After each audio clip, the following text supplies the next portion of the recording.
ముస్లింగా ఉన్న వ్యక్తి ఒకవేళ వేరే మతంలోకి వెళ్ళిపోతే తల కూడా తీసేయాలని ఉంది.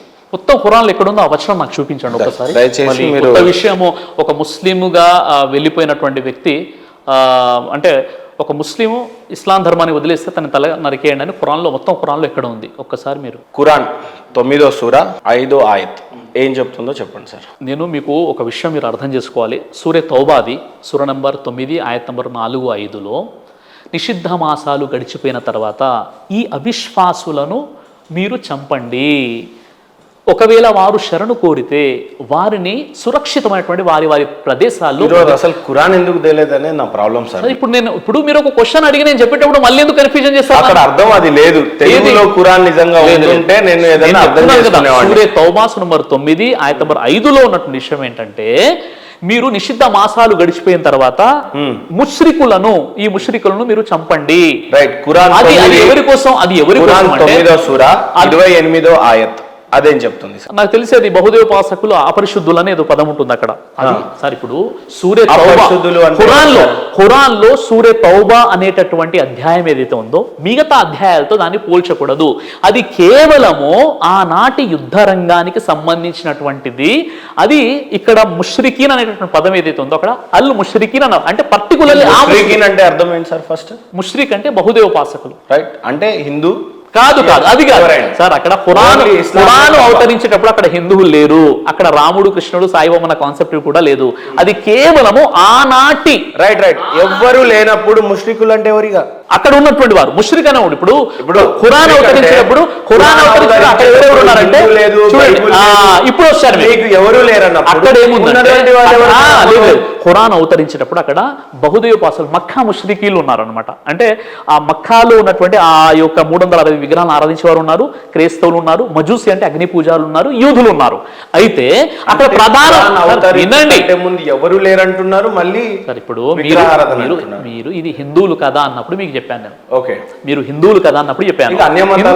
అన్య మతాలు కాదండి అది సార్, అది అన్య మతాలు కాదు. అల్ ముష్రికీన్ అంటే పర్టికులర్లీ అక్కడ ఎవరైతే కయ్యానికి కాలు దువ్వారో, ముహమ్మద్ ప్రవక్త వారిని అక్కడ ఆయన అనుయాయుల్ని చంపేశారో వారికి సంబంధించినది.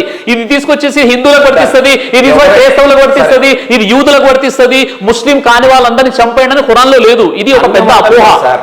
లేదు. అది కేవలం అక్కడ అరబ్బీ ఏముందంటే అల్ ముష్రికీన్, ఈ నిర్దిష్టమైనటువంటి ఈ ముష్రికులు ఎవరైతే మిమ్మల్ని ఇబ్బంది పెట్టారో, ఎవరైతే మిమ్మల్ని చంపారో, ఎవరైతే మిమ్మల్ని ఇళ్ల నుండి తీసేశారో, ఎవరైతే మీపై కుట్రలు పన్నారో ఈ ముష్రికులు, ఇక్కడ ఉన్నటువంటి వాళ్ళు, వీళ్ళపై అది కూడా నిషిద్ధ మాసాలు గడిచిపోయిన తర్వాత అప్పటి వరకు వారికి ఒక ఏలాన్ చేయడం జరిగింది, ఒక ప్రకటన చేయడం జరిగింది.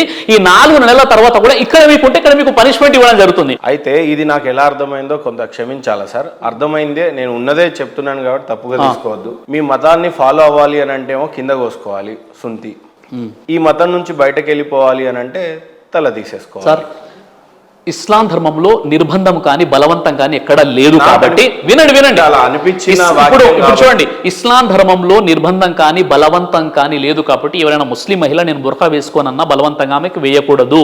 అలాగే ఏ వ్యక్తి అయినా ఇస్లాంని పాటిస్తూ ఇక నేను వద్దనుకుంటే ఎక్కడికైనా వెళ్ళిపోవచ్చు ఖురాన్ ప్రకారంగా. కాబట్టి మీరు ధర్మానికి రాగానే ముందు కింద కోసేసి ధర్మం వెళ్ళిపోతుంటే పైన తీసేయండి అని ఎక్కడ లేదు. ఆ విధంగా ప్రచారాలు కల్పించారు. అంటే అక్కడ ఖురాన్లో లేదు. ఖురాన్లో ఏముంది? అదే అని మీరు అన్నారు.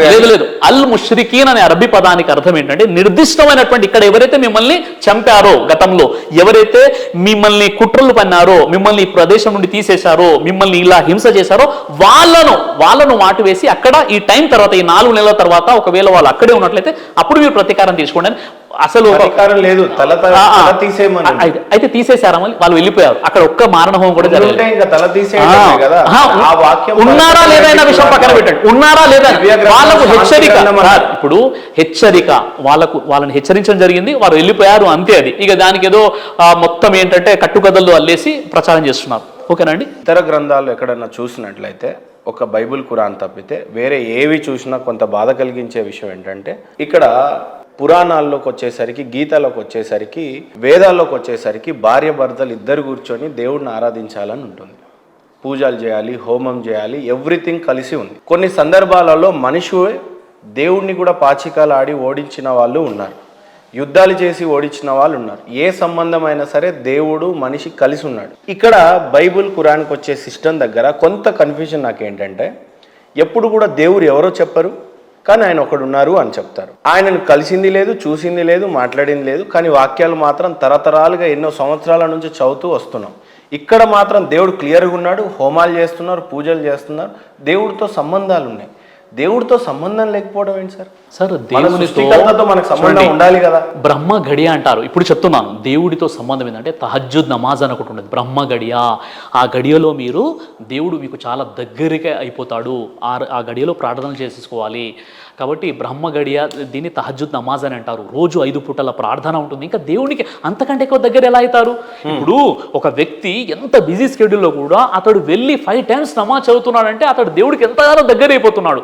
మళ్ళీ రాత్రి 3 గంటలకు లెగిసి తహజ్జుద్ బ్రహ్మ గడియల్లో అతడు నమాజ్ చదువుతున్నాడంటే ఇంకా దగ్గరికి అయిపోతున్నాడు. మరి అలాంటప్పుడు దేవునితో ఇంకా సంబంధం, దేవుడు పక్కన వచ్చి కూర్చొని ఈ బిజినెస్లో పార్ట్నర్షిప్ తీసుకోవాలా? అది కాదు కదా. దేవుడు అంటే దేవుడు ఒక అస్తిత్వం. దేవుడు ఏం చెప్పాడు? మీరు ఇలా ఆరాధించండి, నేను మీకు దగ్గర అవుతాను.